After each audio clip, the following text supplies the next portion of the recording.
లగచర్ల ప్రకంపనలు తెలంగాణ వ్యాప్తంగా కనిపిస్తున్నాయి. ఈ ఘటన వెనుక కుట్ర కోణం ఉందని ప్రభుత్వ పెద్దలు చెప్తున్నారు. దీనిపై మంత్రి పొంగులేటి లేటెస్ట్ కామెంట్స్ ఏంటో బ్రేకింగ్ లో మనం చూద్దాం. వికారాబాద్ లగచర్ల ఘటనపై మంత్రి పొంగులేటి రియాక్ట్ అయ్యారు. ఏదో ఒక ముసుగుతో దౌర్జన్యాలు చేస్తోంది ప్రతిపక్షం అంటున్నారు పొంగులేటి. రైతుల పేరుతో ఓవర్ యాక్షన్ చేస్తున్నారంటూ విమర్శించారు పొంగులేటి.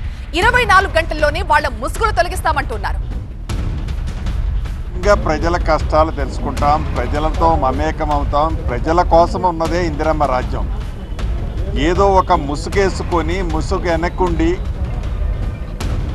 అధికారులను ఏదైతే సామాన్య ప్రజల కోసం మంచి చేయాలని తాపత్రయపడే ఈ ప్రభుత్వాన్ని గత ప్రభుత్వంలో ఉండి ఆ పింక్ కలర్ ముసుగేసుకొని ఆ ముసుగును అడ్డం పెట్టుకొని దౌర్జన్యానికి పాల్పడితే రైతులు అనే దానికి ఒక టైటిల్ ఇచ్చి రైతులు అనే పేరు ముందు పెట్టి ఆ ముసుగెనక ఎవరైతే నడుపుతున్నారో వారిని తప్పకుండా మీడియా ముందు అతి కొద్ది గంటల్లోనే ప్రవేశపెట్టబోతున్నారు.